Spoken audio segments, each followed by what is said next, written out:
If you guys truly enjoy our videos, please don't forget to like and subscribe. For those of you who are only interested in the review portion, I'll leave some timestamps. Enjoy the show.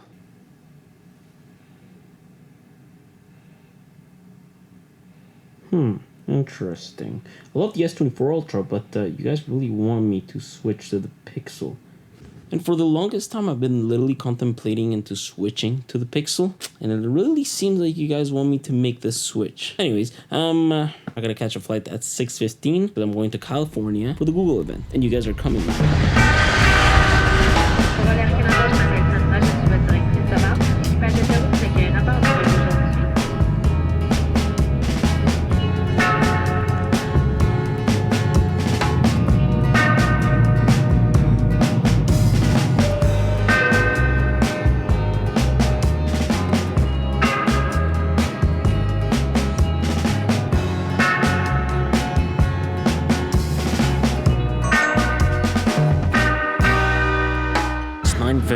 I just landed. I'm tired. Here we are. We're about to take an Uber and get some sleep. I'm also heavily debating on getting McDonald's.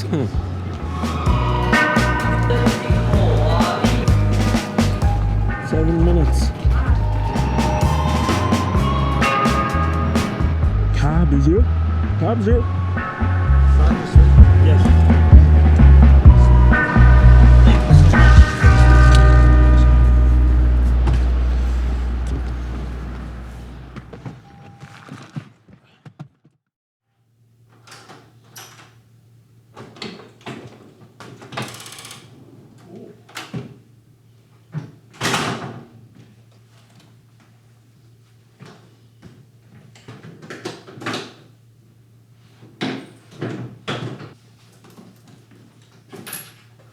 Well, this is the room. One thing though I love about the Hyatt is that they always have the nicest bathrooms. So shout out to you guys for having cool bathrooms. And then this here is pretty much the rest of the room. A nice bed, pretty well decorated. For those who are not aware, Mountain View is very popular because it houses a lot of tech companies, which includes Google. And I guess that's why there's a mountain here and a bunch of PC components. Look, I'm not gonna bore you with this vlog. I'm still debating on whether or not I should order McDonald's. I should probably shower and eat and head to bed. Tomorrow I've got a pretty big day. 6:30 to 8:30 breakfast, 8:35 shuttle to Bayview campus, 10 to 11:30 we're gonna have the Made by Google keynote.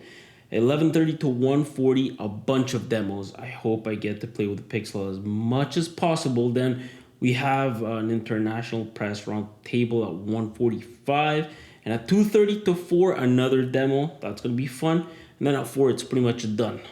We get to transfer back to the hotel and we have a dinner after. So pretty packed, very excited. I just want to capture as much content as I possibly can and really bring you guys with me to this event because I've never been to Google, especially here in California. So I don't know, I feel like if I bring you guys with me and I get to film it, you guys can live the experience through me. I think that's a good idea. Not yet. I'm gonna dance by myself like nobody's watching. Don't really care if my rhythm's off, 'cause I'm gonna dance like nobody's watching.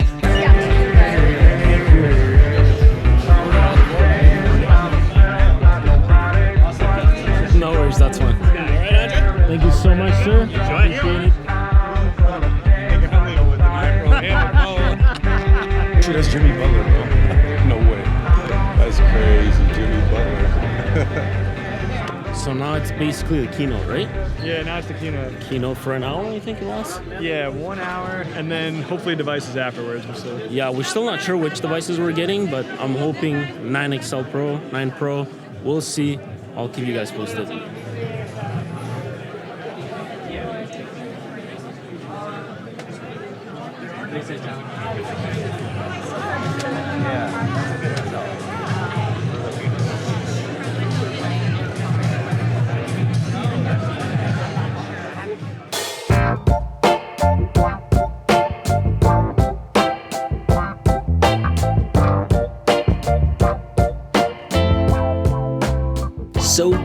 keynote.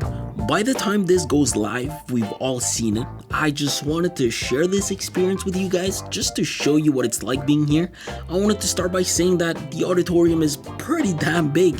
The sound projects super well. It's a really nice experience. You'll see a bunch of camera people running around trying to get shots.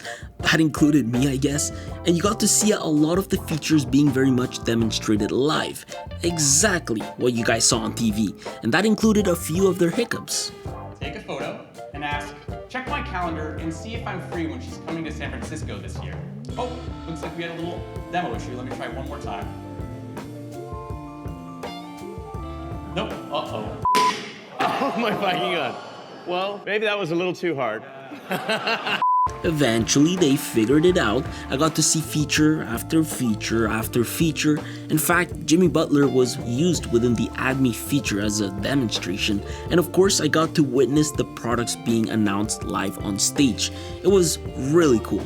I was really excited to be there, and at the same time a bit underwhelmed with the announcements, but I was eager to try all the demos they had set up for us.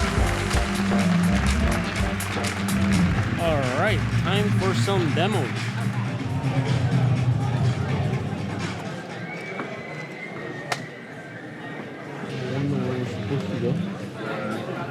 I literally had no idea where I was going until I found a map that pretty much went over all the booths that were set up for us. We had the Pixel booth, Gemini, the wearables, and the home booth, both on a different floor. All around them, there were a few scattered tables with all the devices on them, and before you guys roast me, I wasn't the only one confused about the layout. Pixel, okay, this is down, I see. Pixel is down where we were before, yeah, exactly. Every booth was divided in subsections where you were able to experience certain features that were announced during the keynote and pretty much enjoy some of the new products that Google has been announcing recently. I personally really enjoyed it. To be honest though, I think what I was the most intrigued about was Gemini. Like, I don't know, to me it's simply Google Assistant but on steroids. Like in my head, I didn't really find it all that special, which is why I experienced a few of their demos and I was running around asking some questions. Absolutely. Mosaics are super cool and let them Actually, I didn't mean mosaic, I meant mobile. Oh, okay. Yeah. A mobile sounds really cool. You can make different plans. I can just switch right away, correct myself, and then interrupt and be like, no, I want to go this way. So it's really like a fluid conversation having with somebody. It is a paid service, right? What's the difference between Google Assistant and Gemini? You guys want to bring Gemini to Google? Yeah, you should definitely check upstairs, check the demo on how they're working on Gemini. So it's really interesting, right? Like the phones are really interesting, the hardware is really interesting. Don't get me wrong, but I think the main point of this whole event is Gemini, from what I can understand. And it's really interesting how they try to bring Gemini to pretty much the whole Google ecosystem and how they want everything to come together to make it a better experience for everyone. I asked the guy downstairs because we were doing the Gemini live demo, and I asked him, what if my parents were to ask me what's the difference between Google Assistant and Gemini? Because to them it's going to be like a Google Assistant on steroids, right? Focused on being your personal AI on your personal mobile devices. What we're focused on here is bringing, building an intelligent assistant for the home, right? So the home is a communal environment, and so we want to build a product that's right for everybody in the home, and that's really what we're focused on. So Google Assistant uses Gemini models to sort of orchestrate we're bringing Gemini technology to the Google Assistant to help unlock some of the new capabilities that you've seen here today, like it being more conversational, you being able to ask, natural follow-up conversations. So it's Google Assistant on steroids, basically. Yeah, it's definitely a big upgrade. It really makes it a lot more delightful. This campus is ginormous. Back when I used to study computer science and software engineering, one of my dreams was to work for Google eventually, like as a developer, and just sort of go up in the ranks. Obviously it changed, but being here is very, very cool. There's a lot of software devs here, a lot of marketing people. There's so much going on at Google headquarters, and it's just absolutely mind-blowing. I can't really show you everything because of how huge the space is, but the buildings are incredible. The infrastructure is just amazing, and it's just cool to be here. Porque estoy en el mercado de Estados Unidos, aquí en New York. Okay. Pero yo sigo tu Instagram, tu estética es súper buena. Muchas gracias. ¿Primera vez aquí o...? Primera vez. Sí, ya. Primer evento. Get this back to you? Just to keep trying. I try to capitalize as much as I can, yeah. Like to show a bit, like to show people, you know, where we get to go and stuff. It's nice. Yeah? Oh yeah, it was good? You seem to shift what I thought that I knew. For some reason I actually don't feel that tired, which is good.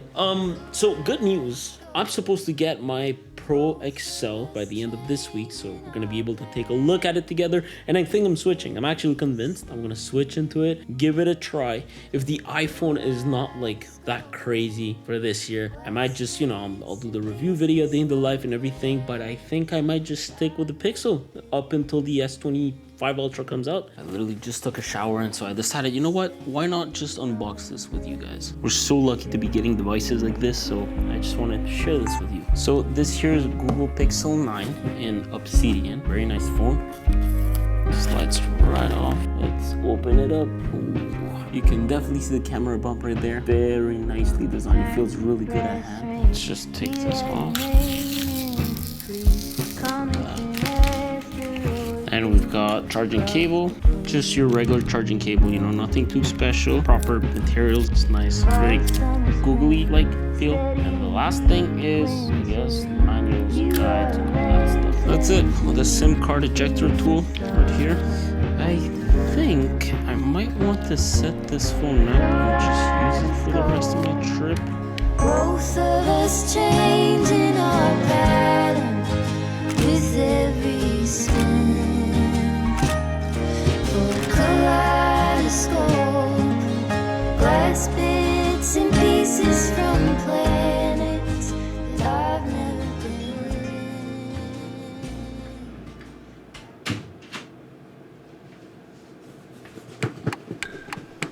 Sounds like there's no phone. Yeah, it's super good.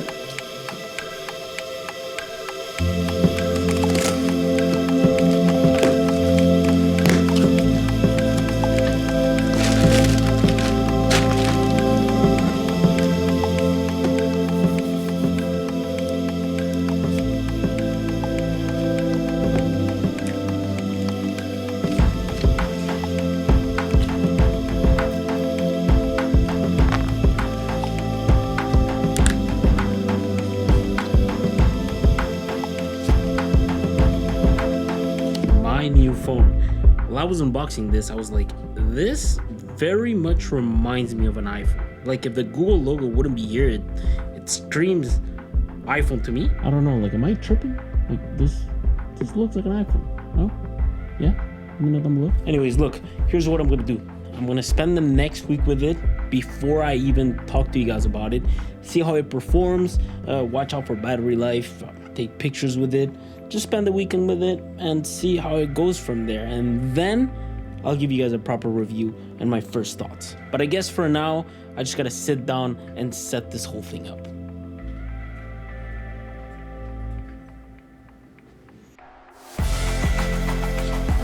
Here we are, a week later with the Pixel as my daily. The good news is that I will be sticking with it up until the S25 Ultra comes out. I love the iPhone, but I have a feeling there's not much to it this year, although I'll be reviewing that when it comes out for sure.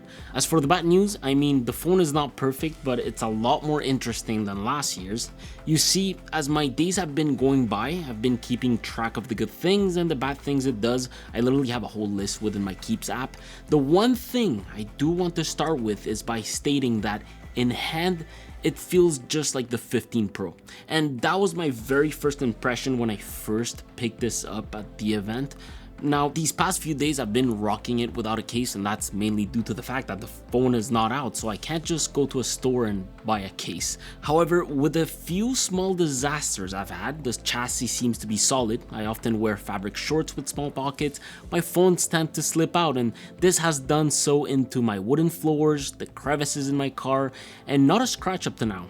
not even on these side glossy metal rails.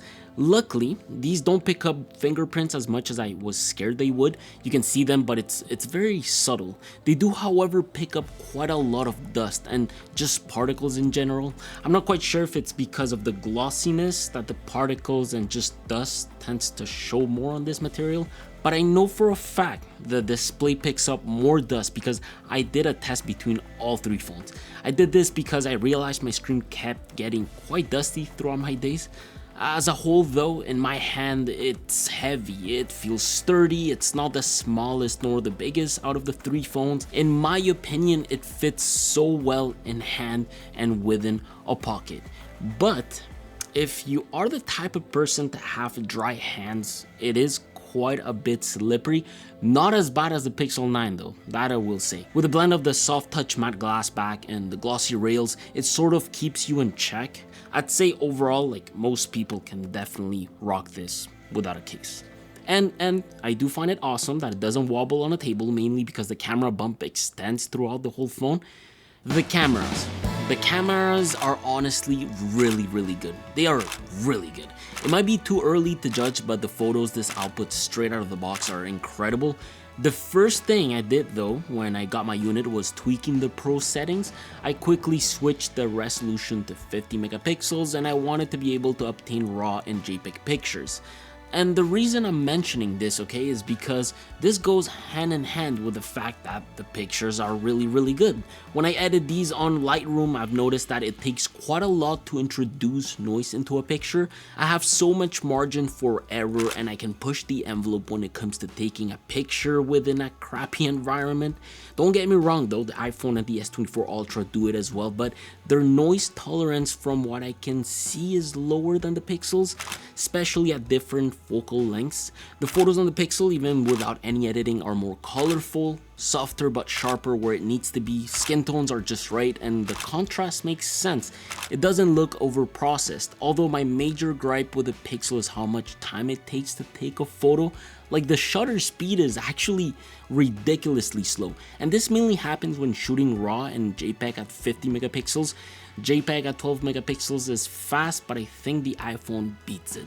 The S24 Ultra and the iPhone also have better lens transition. What I mean about this is that when choosing different focal lengths in picture mode, the Pixel is still a bit stuttery and a bit jittery. It also takes a bit of time for it to adjust to the focal length and the right lens. Not a very good user experience in my opinion, and if you want to shoot fast while transitioning lenses, you're going to have a really hard time. What I do like is that the megapixel count is high all across the board. The main camera has a 15 megapixel sensor, the ultra wide a 48 megapixel sensor, the telephoto at 5x a 48 megapixel sensor, and the front facing camera delivers a 42 megapixel sensor. I think Google's 5x does a better job than the 5x camera within the iPhone and the S24 Ultra. The same thing goes when shooting at 30x. I think the megapixels allows for it to produce better quality pictures, hence why I guess I have so much room to play with within Lightroom. When it comes to video, I know a lot of you wanted to see the focal length transition while recording. It's not as bad as the transition between lenses and photo. In fact, it's quite smooth. I'm not sure why they couldn't do it for photos.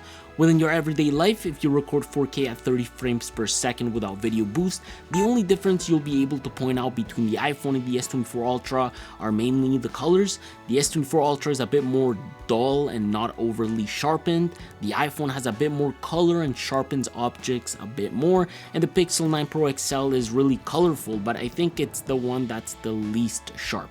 It kinda adds this haziness within objects, but Video Boost tends to fix that really quickly. Although Video Boost can take time to process, 4K at 30 frames per second can now be filmed up all the way to 20x. It's actually really impressive how steady the sensor stays at 20x, and with the Video Boost, it makes things look better, although not so much at night with poor lighting. Video boost at 8K is also really nice. I think the colors are identical though, but the 8K video is a lot sharper. Nighttime photography is awesome. Compared to the three phones, I want to say that the Pixel sort of sits in the middle from time to time. I felt quite comfortable though shooting pictures at night with this and also grading them on Lightroom. And you know what's cool is that as a first-time Pixel user, I haven't really been living with the same thermal complaints that people have had with their Pixels in the past. So look, for me, the thermals on this phone have been great up to now. Sure, it does run a tiny bit warmer than my S24 Ultra on the regular, but in terms of like heat dissipation, I think the only few times the phone got really hot was when I was transferring all my data from my S24 Ultra to the Pixel while it was also trying to install about 150 apps. It also got really hot, sure, a few nights ago when I was exporting about 38 pictures I edited on Lightroom. All the other times, I mean, sure, it can get a bit warm here and there. For me, that mainly happens when I'm using Android Auto, which most of the time consists of having Waze open and Spotify going through my playlist. I also want to add that, sure, while I'm editing on Lightroom, it does get quite a bit warm, but nothing too crazy again. And interestingly enough, my iPhone 15 Pro Max gets hotter while fast charging compared to the Pixel. I think that's worth noting. So, I do quite a lot with my phones, quite a lot. What I decided to do for a proper battery test is just to bring the camera with me and basically document my battery test as my days went by. And the first test I did was a 10% battery life test. Mainly because I suck at charging my phone, so I wanted to see how far a 10% battery life would get me. So I woke up at around 6 a.m. on Friday and literally spent an hour in my bed scrolling through Twitter. By 7 a.m. when I was getting in the shower, the phone was at 6%. So I took my shower, made breakfast, watched some YouTube while cooking, answered some texts, and kept watching more YouTube while eating, all at medium brightness. And by 7:45-ish, I want to say, the phone was running at 4%. All of this without battery saver on, by the way. I got out of the house at around 8 a.m. with 3%, and what really just killed it was Android Auto. Well, my phone just died, and it's 8:09. It lasted till 8:09. It literally just died. Pretty good for a 10% battery test. Eventually, well, the next test I obviously ran was a 100% battery life test. So when I got to the office, I plugged this into a fast charger, which took around an hour and a half for a full charge. So that morning at around 10 a.m. I continued working like usual. I had spent lots of time on my phone all the way till 2:40 p.m. whether I was texting or on Instagram, on Chrome with multiple tabs open, Notion, Twitter, or Adobe reviewing contracts. My phone was sitting at around 78%. From there, I spent a whole lot of time learning about my Pixel and changing its UI. I got home at around 6:30 p.m. with a battery life of 45%. That night I chilled, didn't touch my phone much besides just texting. By 9 p.m. I was at 34%. Yes, I go to bed early, please don't judge me. And in the morning, without charging my phone at night, I woke up to about 28%, if I remember correctly. This is what the overall battery usage since I last charged it on Friday morning looked like for me. 5 hours and 26 minutes of screen time while mostly using these apps. By 12:07, my phone was at 7%. I didn't need to go out that evening, so I made a quick charge. In about 10 minutes, I was able to get it all the way up to 24%. That charge with very moderate use, if I remember correctly, Android Auto was running. I think brightness was set to medium for the most part. It lasted me till about 2:50 p.m. And I want to say I think it is better than the iPhone and the S24 Ultra. I felt like the phone lasted for longer, although I might be wrong, but that is the feeling I'm literally getting. So yeah, for the past few days, this is what my battery life usage has looked like. When it comes to the display, the very first thing I noticed was the brightness. The phone gets really bright. Out of the 3 phones, it's the brightest at 3000 nits. It's actually really noticeable. But the second thing I realized is that it doesn't get as dim as the others. The S24 Ultra is the phone that's able to push its nits the lowest. Then comes the iPhone and then the Pixel. And when you turn on the extra dim feature, it matches the iPhone more or less. I do like the low brightness levels of the S24 Ultra screen way more, especially at night when I'm in bed and in the morning. Ladies and gentlemen, grainy display with the blacks and grays is still a thing. Just like on my S24 Ultra. I'm not sure if it's an OLED thing this year, but I see grains from time to time. It's annoying, not a deal breaker for me like I said in my Ultra review, but I know for some people it can be and I totally understand that. This here has a 6.8-inch LTPO display at 1344p with a new ultrasonic fingerprint scanner that is incredibly fast. Look again. Crazy. That's friggin' fast. And just keep doing that again and again. The colors are great. Consuming content on this has been awesome, but it's not as sharp and as beautiful as the display on my S24 Ultra. I was also expecting for the Pixel Pros to come with Gorilla Glass armor. I'm kind of shocked it doesn't, since it's a phone that's trying to be flagship. It's kind of disappointing, especially because it's a phone that comes in at $1099 USD. I think the anti-reflectivity is a game changer, so I don't know, it kind of sucks to be honest. I also thought at first that the screen response time was poor. Like the very first time I started playing with my device, it felt like there was a tiny delay on screen. So what I did is that I put all the 3 phones side by side and I realized that for some things it can be faster, for others slower, and for some just the same. I don't think the differences has to do with anything hardware related, but maybe more perhaps with Android 14. Haptic feedback. It's so good. It has a nice little punch to it. It's actually not distracting at all. The typing really translates that vibration from the screen really well. Whether you're going back, opening the app drawer, sliding through apps, highlighting text, holding the screen, it's all a really good experience. The screen's accuracy from the few days I've had it is awesome. Sliding the cursor around the screen is a much better experience than on my S24 Ultra. The haptic feedback kicks in nicely and it's extremely accurate. Also, some of you asked about video call refresh rates, whether it drops to 60 Hz or not. And yes it does, and I tested this within Google Meets and also Zoom. Other than that, for the most part, the screen seems to always be running at 120 frames per second. It's just as smooth as my iPhone or my S24 Ultra. Only when you leave it unattended for a few seconds, those hertz actually drop to 60 frames per second, whether you are on Reddit looking at images or on the home screen. Now, this brings me to my next point. How's the UI and UX and the overall experience? Coming from an S24 Ultra, I think you guys are most inclined to ask things like, does it lag? Does it feel sluggish? Does it feel slow?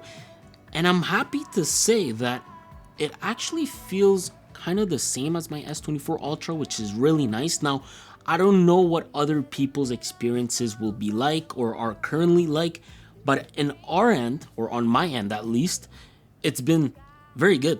I haven't really experienced weird stutters or crashes or freezes, like Lightroom for example. While I'm editing or exporting a ton of pics, it doesn't lag or crashes on me. I can have a ton of apps open and things work just fine. Multitasking too has been really good and the UI is fluid. Social media has been really great. Taking pictures straight from the Instagram app has been surprisingly really nice. The quality of my pictures don't feel pixelated. The same performance goes for Twitter. Here is a quick test to show you the difference in quality against taking the photo natively from the camera app versus the actual app itself. Overall, I think the phone might be a tiny bit slower at loading timelines, especially on Instagram and other components within the app, but the UI and the fluidity it delivers is perfect. Whether I'm choosing pics for my posts, reviewing them, choosing a song and tweaking it, it all works fine. Like I said, it's the loading times that feel a bit slower, but not by much. The amount it takes to posting feels just about the same. It feels like it takes the same amount of time to post anything really. Twitter or X, scrolling timelines has been great. Things load fast and interacting with the UI is no problem. I've only ran into a single issue once where I had to restart the phone because the pictures on the timeline had completely stopped loading. On Reddit, that's never been the case. The fluidity of the timeline is great. Pictures load insanely quickly. Loading comments is also really quick. I think the social media aspect with the Pixel has you pretty much covered. And it's not the mentality I went into when I first decided that this was going to be my main device. I really thought I was going to run into weird stuff living with a Pixel. And so eventually I did start to question the capabilities of this chip, which is why I ran a few Geekbench tests to compare it to my S24 Ultra. I closed all apps on both phones, ran the test while they were plugged in just in case, and got really not so impressive scores for the Tensor G4 chip. The S24 Ultra outputs a single core score of 2086 and a multi-core score of 6212, and then the Pixel was able to yield a single core score of 1880 and a multi-core score of 2627. GPU-wise, both performed extremely different. We are talking about 6,438 versus 12,904. When I saw these numbers, I was baffled. Like, the difference in multi-core scores and GPU scores are insane on paper. So, since I've been using the native cameras of the Pixel to take raw photos, I decided to take the same 20 edited 50 megapixel photos on both devices from the Pixel and export them using Lightroom. The S24 Ultra took 3 minutes and 22 seconds while the Pixel took 6 minutes and 48 seconds, and this is where you definitely see the difference in performance according to the benchmarks. But this is what makes me wonder, do I really need to push this phone that far to be able to notice the differences? Because during gaming, both devices to me perform pretty much the same, and during everyday tasks, I mean, performance wise it felt very close to being the exact same again. I think if anything, this might just show that maybe Google's onto something. Maybe they've figured out how to very much optimize their hardware for their software. It's interesting. With this year Tensor G4 is set to be 20% faster with web browsing and 17% faster with app launching. And I think based on my own experience and my own tests, I think we can say that Google is getting closer and closer to making flagship phones. This is why I usually don't like running synthetic benchmarks, because it doesn't really translate those numbers well into, I don't know, real world use case scenarios. I've always said it, but what matters is how optimized the software to hardware pipeline is on a device. As for the rest, the phone is not perfect. I mean, there are some weird things I genuinely dislike from Pixel, like how holding the spacebar to travel text on the keyboard is kind of sequential. Like, you have to go all the way up until the end or beginning of a sentence to move up or down within text. I also really dislike their native file system. I can't even natively connect to my studio server to interact with our data from their app. I had to download a third-party app that, thank God, works really well. It doesn't lag at all, and I can easily move and copy data to my phone without having to wait too long. Call service. Call service in real world usage has been pretty much the same as my S24 Ultra, to be honest. I've never experienced interruptions or calls dropping when they are not supposed to. The funny thing is that the S24 Ultra sits below average and the Pixel sits at close to no signal when it comes to the ideal phone strength. On average, the Samsung always seems to be sitting about 5 to 8 decibel milliwatts higher than the Pixel. I wouldn't worry too much about connectivity or these numbers, because on both phones, the cellular signal drops at the exact same time when I go in my underground garage. The only thing with connectivity that annoys me from the Pixel is that Android Auto cuts off as soon as it has the chance to. Like, going underground to my apartment garage, Android Auto starts to sort of act up and lags. It only happens for a few seconds, but it's never happened to my S24 Ultra. Oh, and when it comes to regaining signal, the Pixel does it first. I did this test as I slowly made my way up to the lobby of my apartment complex. Overall, cell reception, Wi-Fi, and for the most part, Android Auto has been good. Gemini Live. It's really impressive. I had more time to play with it, and it really is like Google Assistant but on roids. Gemini Live is like if ChatGPT and Google Assistant had a baby. So no, it's not like any other voice assistant like Alexa or another Siri. It really is a conversational tool that caters to our needs. What can I do for you today? So I'm actually getting married soon, and I was hoping you could find some wedding venues in Montreal. Congratulations on your engagement. Montreal has a ton of beautiful wedding venues. To help me narrow down the options, do you have any specific ideas or must-haves? I would like for it to be in downtown. Downtown Montreal has a vibrant wedding actually, scene. sorry, Gemini. Sorry. Maybe outside of the island of Montreal, so not downtown. Okay, no problem at all. How about we aim for something with a view? Think of a place with big windows overlooking nature, or maybe even an outdoor ceremony space. Would you like that? Yeah, I think that's a good idea. Let's do that. Great. Let's find you a place with a view. To start, do you want to stay in the city or head out to the countryside? Yeah, so like I said, I do want to head out to the countryside. Sounds good. Are you thinking something rustic and cozy, like a barn? Or more elegant and fancy, like a vineyard? Yeah, like rustic. That sounds good. Okay, Hello? Hello there. What can I do for you today? It's really cool. It actually just bugged as I was showing you guys the demo, but it's awesome because I would like for us to be able to, take the transcript and start from a point again. Like this is where it bugged, and I would love for maybe Google to implement something where I could restart from this point. Let me actually try something though. Hey Gemini, do you remember about the rustic part? Yes, I do remember. We were talking about venues outside of downtown Montreal that have a rustic feel. I just want to confirm, are you still open to the idea of a view? Or would you rather have a... As you might have seen, the speakers are really good on this. Not as good as the S24 Ultra. I actually did a blind test with Jan and we both had the same conclusion.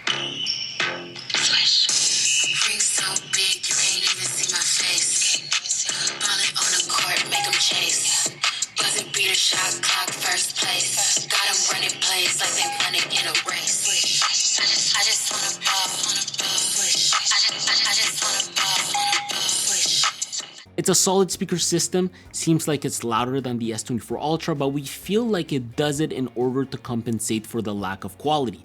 The S24 Ultra is bassier, it sounds like it's been fine-tuned, and it's a smoother sound coming out of the grills. As for the extra features that Pixel came with, to be honest, I haven't had much time to play with them. Like I haven't had time to play with AdMe or even the Screenshots app. I do think Screenshots is going to be one hell of a good app for me. I tend to take screenshots all the time as reminders, notes, and so on.